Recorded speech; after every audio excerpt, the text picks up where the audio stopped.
Hey everybody, hope you guys doing alright.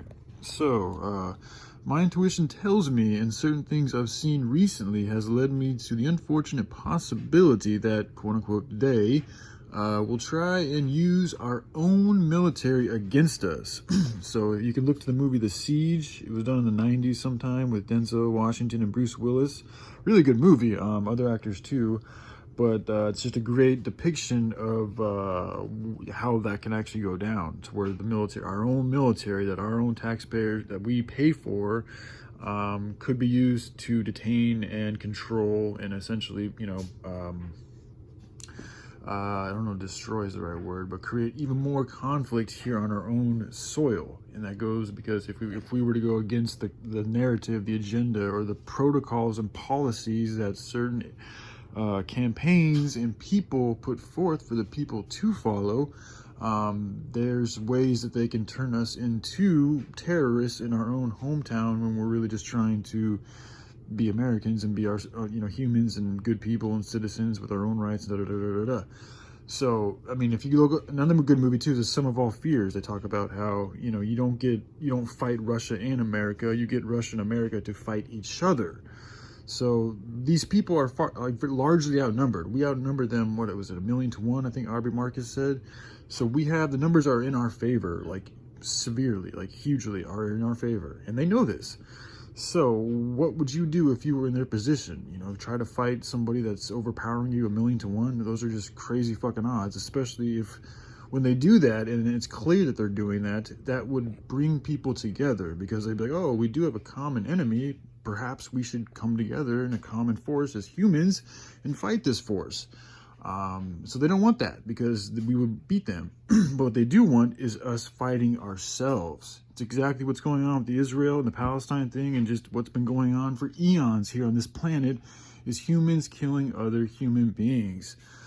And that's what they want. So unfortunately, so that's why I'm saying this is a very unfortunate, because it would be awesome to have a military that, be a part of a country with that country's military would actually be here for the people and serve for the wishes of the greater good, the greater collective of the people, instead of a few people who are in charge and who are pulling the strings and have their own agendas that are independent from the common collective of Americans or whatever country they happen to be in.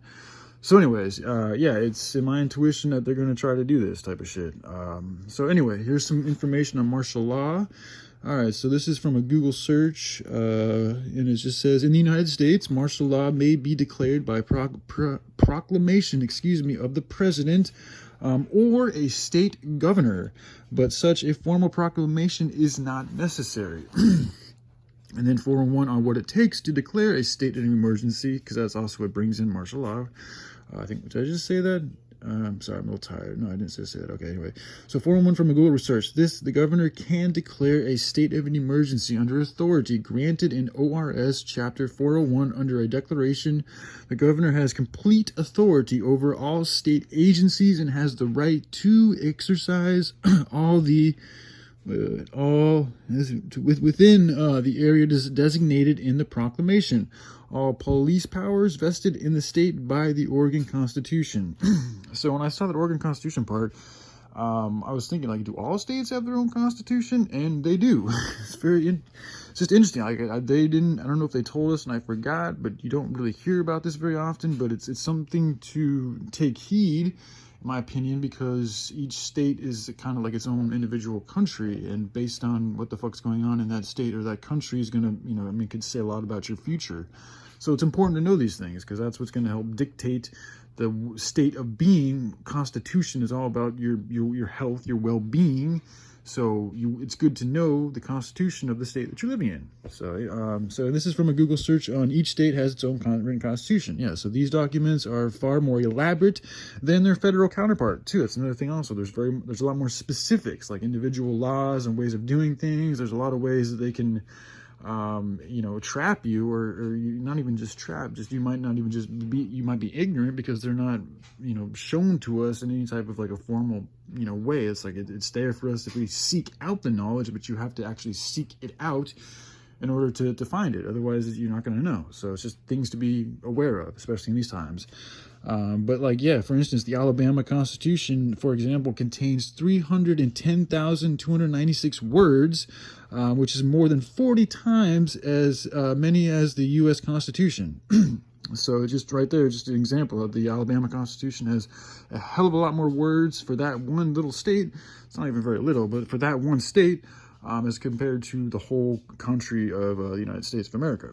So anyway, yeah, I just wanted to share with you guys. I've been feeling like we need to get a militia going here. There's a lot of people in America, a lot of able-bodied men, and there's a lot of people whom are working jobs I don't think they're very happy with. And so I think there's a way that we can redistribute funds from organizations like NASA and other organizations that really aren't doing.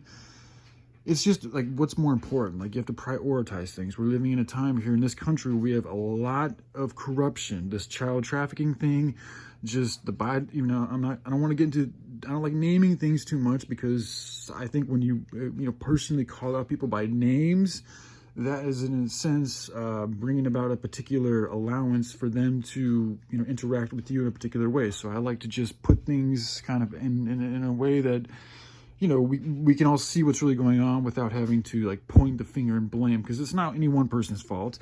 And I think the people that we do see in the public eye aren't the ones with the real power. They're just they're just the puppets that have been put there by the puppeteers. And there's actually people behind certain individuals whom are really pulling the strings that we have no fucking clue of. And that's the way that they want things to be. So even, trying to blame one person for all this type of shit, or even a couple of people, is really ridiculous.